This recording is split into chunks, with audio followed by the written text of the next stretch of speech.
are going to talk us through some of how the new PDS operated capability is helping support policing and the journey to adopting things. But Rich, before we start, you've taken up a new role. Perhaps you could explain a little bit about that, please. Yeah, well, first of all, thank you, David, for inviting me to this session. I'm really looking forward to talking to everybody as well on this webinar. But yes, I've picked up a new role in PDS, Police Digital Service, for the head of national programs and its delivery. I've been heavily involved for the last 15 years in change management, both at SRO role, director role. So picking this new role up, which was only a couple of weeks ago, actually, really looking forward to it with some of the big national sort of programs that PDS is delivering on. So really looking forward to it and really sort of making a difference and a change and supporting policing going forward. That's great news, and my team are certainly looking forward to working even closely with you, and I'm sure you'll be appearing on in future webinars as well. But for today, let's focus on the digital forensics, and if we bring your screen up onto screen, and perhaps you could take us through what we're going to cover.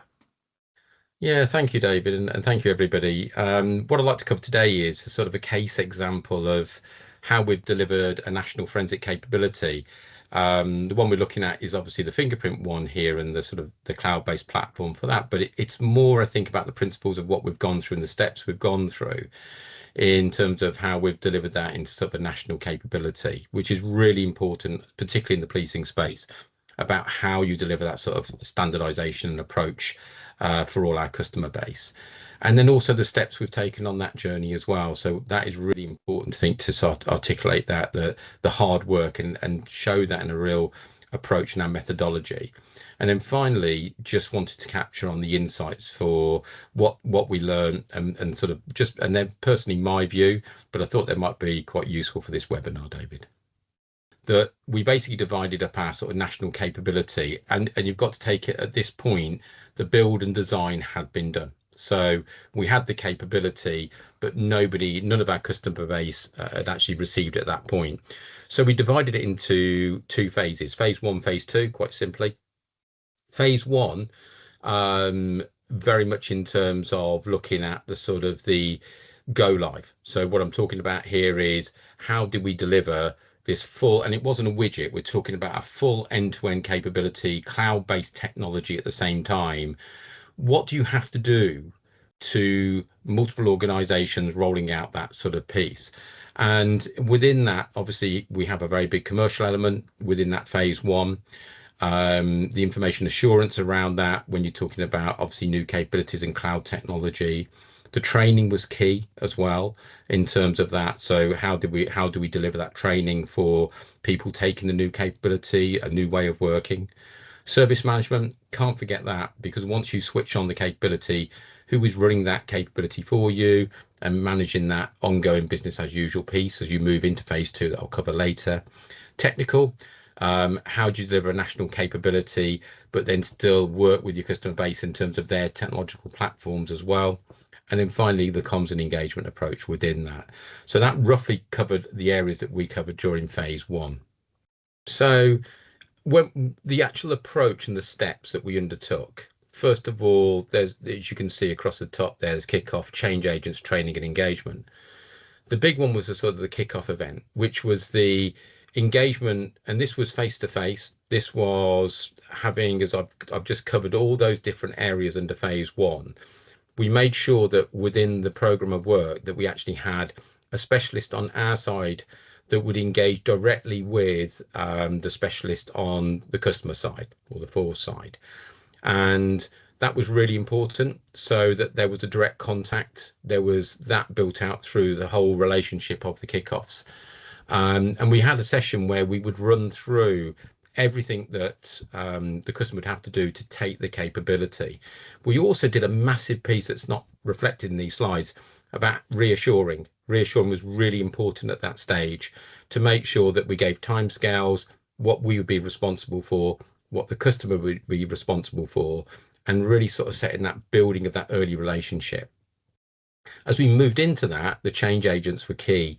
You know, the subject matter experts, I cannot stress enough, and we've got Stephen talking a bit later, engaging directly with subject matter experts. subject matter experts, especially in the technical space around forensics, as probably many other areas, it's really important that you've got trust and confidence in the capability that you're rolling out. You're not rolling out a capability to an area that's not undertaking work already. So it's really important to build that confidence at the subject matter expert stage, and key for success of any piece of work in my eyes. We've then got training. Again, just to call out, we delivered 150 days of on-site training. A training package was roughly about a week to deliver that, to train the trainer type of approach.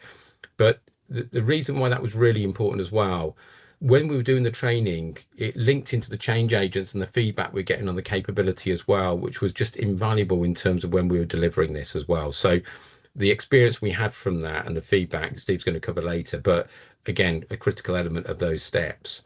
And then finally, the engagement. Whilst just general engagement, what we also formed was a strategic group. Massively important in terms of creating what I thought was the strategic direction, the shaping of the capability, the buying of that capability as well. All those key ingredients that you need to actually bring everything together. It couldn't just be viewed as a program piece of work providing a national capability. We had to have the ownership from a policing customer base that was going to actually take the capability and act as our showroom. So when we started to do the rollout, that force after force or organisation after organisation was really buying into that journey as well.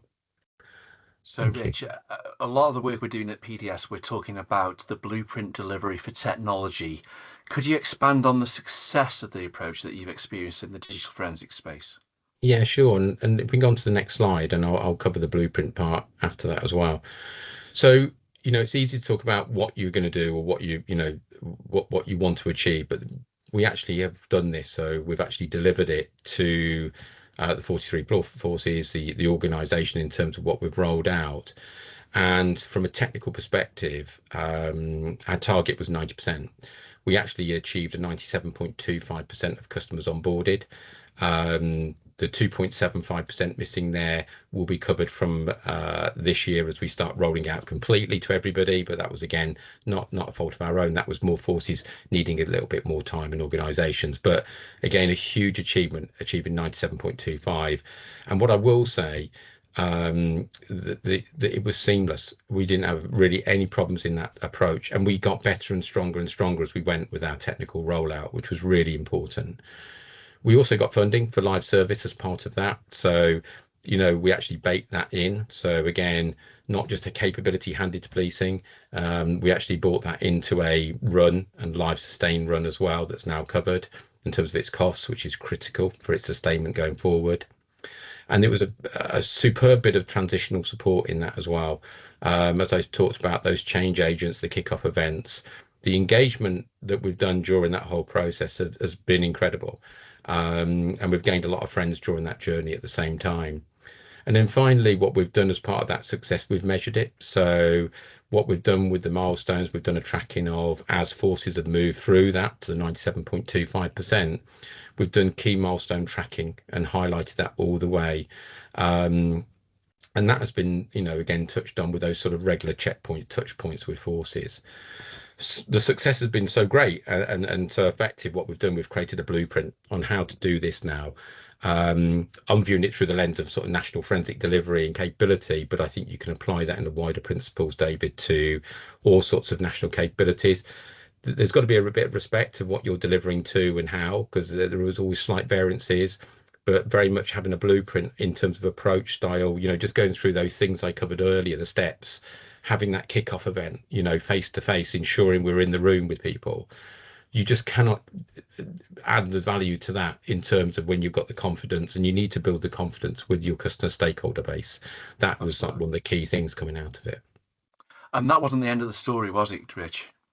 No, we didn't leave the scene. And as I've touched on already, we actually had a phase 2. Now, from a sort of a milestone program perspective, we could have finished at technical go live. We could have quite literally have said, we've done our job, we've delivered the capability, we've delivered to over 90%.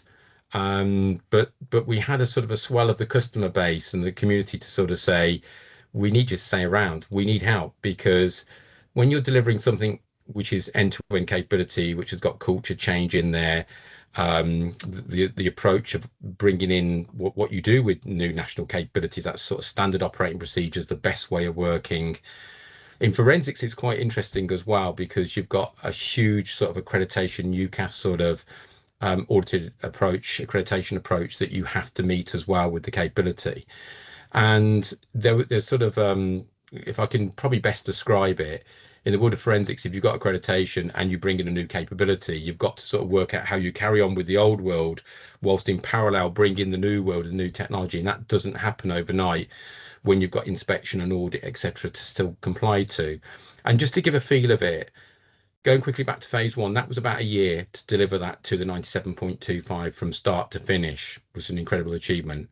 In phase two, again, we looked at this as a sort of a year piece of activity, but the onboarding and transition activity we ran in parallel with a lot of organizations at the same time, just by the very nature of it, but very much taking what was best practice that we were seeing as part of that, because this was mainly customer-led activities, and what we were finding was a much more controlling sort of coordinating arm over the top to help support with specialists on top of that. So really sort of key in terms of what we've done there in phase two. Again, I can't stress enough how important in some ways phase two is a lot more challenging, because you've got that culture change and you've got taking the new capabilities, moving complete workforces to a new way of working. Add that with the accreditation, it is a really complex space. But again, this is part of the blueprint where the work we've undertaken, and we'll cover a little bit with Stephen in a minute, but that's basically the sort of phases we took. And I'm going to bring Stephen in a second, but this is about us being able to deliver new services while supporting old services on the transition, because at the end of the day, this is things from the public are directly impacted in terms of investigation of crime. So Stephen, I'm going to you as the product lead. Can you talk us through the support that was given to the customers and forces? Yeah, I can certainly. Richard's talked about building trust and confidence, and that was what we really aimed to achieve from day one, and also to maintain that trust and confidence through the stages that Richard's talked us through. So this slide has got some specific and some bespoke products and services and offerings that we gave to the varied forensic landscape out there, because the different organizations, they vary in the size of the business challenges they've got, the size of resources they've got, and also their ambition to meet challenges. And some want to lead from the front, and some wish to benefit from the experience and confidence of others. So we found that confidence breeds further confidence, and success, when it is delivered within police forces, also leads to increased success and increased confidence. So looking at the slide that I've got on screen at the moment, engagement sessions, this is very much a bespoke offering that we do to every force and every forensic unit. So there is a space put aside every month for engagement sessions with that unit, with change champions and leaders within that organization, just to talk about their own journey and help them to plan and help them to resource and help them to focus on achieving the things that they want to achieve in line with our product.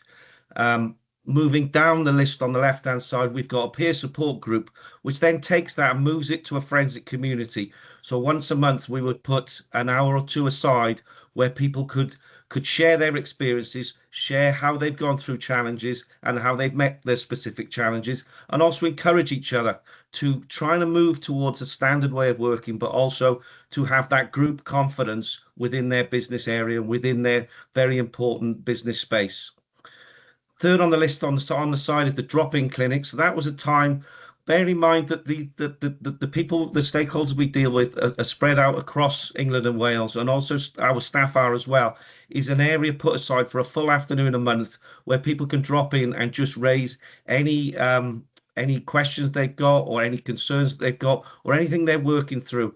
And again, as well as us having the police digital service subject matter experts, we also encourage people from every force to attend so that they can share from experience as well. So it's not how we perceive the challenges, it's how we perceive the challenges can be met and how they're actually being met in forces currently. Then that kind of fed quite easily into specific webinars and technical workshops where we found space where learning can really pay dividends. Then we would put together a more polished product and also invite specialists to the communities to give their experience of their journeys and what they've achieved and how they went about things in those webinars and technical workshops. We've got on-site expert support, so visits to every organisation to build up that relationship, to have those very close, trusting relationships where we didn't swerve feedbacks or frustration, because what we're talking about is business change within an established area. We have those on-site expert supports, which then would feed into regular team meetings. And really the concentration from us as a team was always to be there, always to be available, and always to be chasing feedback and improving what we are offering to forces and organisations as part of their transition journey. We also celebrate their successes as well, because the real successes come from the forces. So we try and recognise that and also use it to inspire others. Rich touched on the fact that every forensic unit has to be accredited, and moving your business process within crime scene investigation units, fingerprint enhancement laboratories, and fingerprint bureaus means that you've got to maintain that accreditation during the transition and after, but also try and highlight the fact that we're making these changes for a reason, because we want to improve the service that is being delivered to the criminal justice system. On the right-hand side, we're talking about specific bespoke services and products. So the heat mapping is how can we measure forces with regard to where their journey is, so they can understand what they've got to do, but also how we can add energy and support.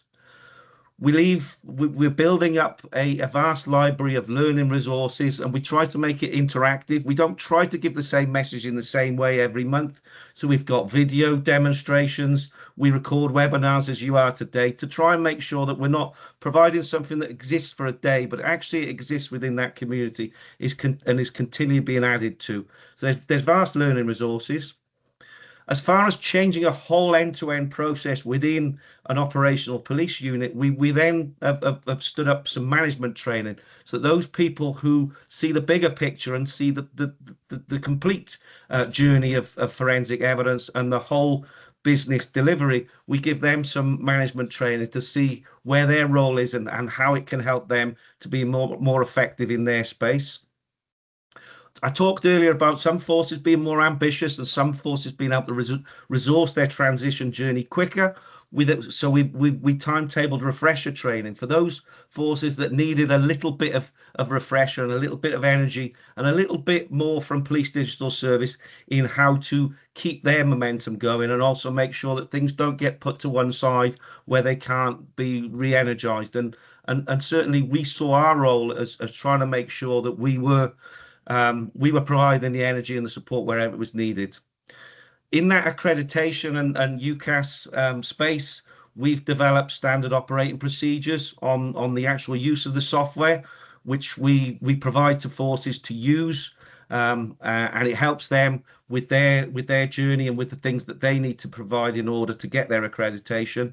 And we have a number of enabling resources, which kind of bridges most of the things I've spoken about there, just to make sure that we're delivering something that is of value. We're co-creating something with the forces. We're finding those change champions and making sure that their work is supported and recognised. So what do I think made transition support successfully? I would say the face-to-face engagement is very key. Those strong and honest relationships. We've recruited within the profession, so there are people within our team who are established forensic professionals. But we also have people who we call in and we liaise with and make sure that we're listening to. The software that we've developed and the journey that we're on is very, very much been shaped by policing and delivered for policing. Engagement touch points, we do record every engagement and we record notes from that so that we can see where our challenges are and where we're co-creating value and where we're working with forces. But every quarter, 500 engagements with different professionals from up and down the forensic space of England and Wales across those three forensic units, which is CSI, the laboratories and the fingerprint bureaus. It's an extensive specialist support offer, and although we listed that a lot of things on that slide, it's something that is continually being tweaked because we do ask for feedback. Every demonstration we give, every training session we give, we can learn things from people based on their experience, which means we can tweak it, improve it, and continuously improve what we're trying to deliver on behalf of policing and for policing. And that kind of feeds into the next one is we are customer led and we are customer focused. Our team is built up of people within that stakeholder community, and we make sure that their confidence and their successes breed further confidence and success throughout the whole of our transition phase. And we've delivered that training to a high standard. We've produced a train the trainer course, which has been many days delivered within the forensic units of the police forces of England and Wales. And then we produced lesson plans, we produced workbooks, we produced casework that can be used to demonstrate competency and to evidence that the practitioners have the necessary learning. And then we've handed it over in a kind of bespoke way so that forces can maintain that training resource within themselves, and they can train new recruits, and they can cover people who return from career gaps or maternity, or people who move across the profession, to make sure that those skills and that knowledge is continually developed and maintained. And briefly, Steve, you can just cover a little bit about the training, the feedback. Well, we do chase feedback, and we've made friends, and we've had a very positive influence, and we have listened, and we never shirk any challenges. And when you go for a big business change within an established and very important operational discipline, you tend to have those honest conversations. But from the training, we were overwhelmed with the positive feedback that we've got, not only what we delivered within the classroom, but also what we handed over. So people would say to us, we've never had a software capability where things have been thought about and considered and laid out in such detail for us as stakeholders. And I think, most of our team have gone through change within a forensic unit, and that experience fed into what we thought would help in a community that doesn't have a standing army of people who can develop training resources. So we thought about what people needed, and we also listened, but we didn't have any negative feedback, bar one or two people thinking that maybe a session could have been a bit longer, or maybe something could have been a bit shorter. And then guess what? We make those sessions a little bit shorter when we feel that they should be, and we make them a little bit longer when that feedback is valid as well. So and that has been validated by Gavin in the comments as well. So we are pressed for a little bit of time, so I'm going to bring in Richard now as well, if I could do. And as we draw to close, what are the lessons learned that will help inform the national delivery moving forward, and particularly considering your new focus on work? Yeah, thanks, David. And you touched on the word before, which was like the blueprint, which we are building out and developing very much so we can incorporate this sort of approach across the programs. And I'll be really quick because I'm mindful of time, but definitely that developing of a national blueprint I think is key. I think that standard approach, that offer to our customer base what they're going to get each time is absolutely core to our success and our deliveries. You build up program plans and delivery plans and transition plans across that piece. I think Steve has just covered massively really well the coordination and stakeholder engagement. I think understanding where that is strategic and where that is in terms of the sort of tactical is critical as well. And I think making sure those two things are lined up is equally really important. That coordination approach is massively important, key going forward for success. I think having specialist technical capabilities and knowledge at the right time, and I call the right time because it doesn't mean they sit on a program throughout the whole duration. When do you need them against your plan? At what point? They tend to be expensive. So it's about deploying them at the right time and at the right point with the right outputs. Effective and efficient project management, I think, is key. It's very easy to say, but again, we didn't have a huge team here, David, and everybody. This team was about 10 people. From what we've described, when you remember that 500 plus touch points a quarter, you can achieve massive things with a tight coordinated team. And I think there's a strength sometimes in actually having a leaner team in many ways. And then finally, I think Stephen's covered this enough, the right product meeting customer needs. You cannot not have a national capability if it does not meet the customer needs. It will fail whatever you achieve, whatever you try and achieve, those successful steps. So I think that's it. They're just more my view. There's many more, but it hopefully gives an insight in terms of what we've done here and what we've delivered. Thanks, Rich. And there's a couple of questions coming in and comments. And Jennifer, your question, if you want to reach out to us via the PDS website, the Contact Us page, we'll pick that up because we've got a very short time. We do aim to finish at past on the dot for colleagues to be able to get some time back in their diaries. I will mention, of course, now that obviously we are now taking nominations in for the National Police and Innovation Awards, which will take place in October at the summit later on this year. Again, please make sure that you're getting your nomination requests in now. You've got 46 days, which sounds an awful long time, but in project life, I'm sure Rich and Steve will attest, it's not a lot of time to deliver some things. We had over 100 award nominations last year, and we really do need to make sure that you're getting your nominations in. The QR code on the screen there is all you need to do to scan it, or the link will be in the chat as we go now. There's 11 categories of awards this year. We've grown by 3, and we're particularly looking for things around innovation and new thinking around this. So please do pop your nominations in, and you can nominate multiple times for the same project if it matches an award. And our suppliers and sponsors can also nominate forces this time. It's not for suppliers, this one awards. This is for those internal. And of course, that will take place at the Innovation and Digital Summit, which takes place in October.